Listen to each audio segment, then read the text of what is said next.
4,31,000 vehicles ని produce చేశారు ఈ సెంటర్ నుంచి. వాళ్లకు మనం ఇవ్వాల్సిన ఇన్సెంటివ్స్ 1,700 కోట్లు ఇవ్వకుండా ఎగ్గొట్టారు.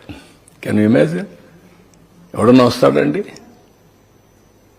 Is it governance? ఒక ప్రెస్టీజియస్ కమిటీ ఒక కార్ ఫ్యాక్టరీ వస్తే అసెంబ్లీలో ఏం చెప్పారు?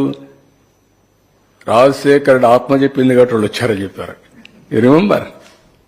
ఎంత ఫన్నీగా బిహేవ్ చేసి కడాన వాళ్ళకి ఇవ్వాల్సిన డబ్బులు 1,700 కోట్లు ఇవ్వకపోతే ఏం చేయాలి మేమని అడిగే పరిస్థితికి వచ్చారు. ఇలాంటివి కోకొల్లలు. కంపెనీలు కొలాప్స్ అయ్యే పరిస్థితి వచ్చాయి, ఆస్తులు చెప్తే అయ్యే పరిస్థితి వచ్చాయి ఈ గవర్నమెంట్ నమ్ముకొని పనిచేసిన వాళ్ళు. ఇప్పుడు same thing we are facing today. అయినా కూడా ఏ మాత్రం కూడా కాన్ఫిడెన్స్ పోకుండా మీరు ఒక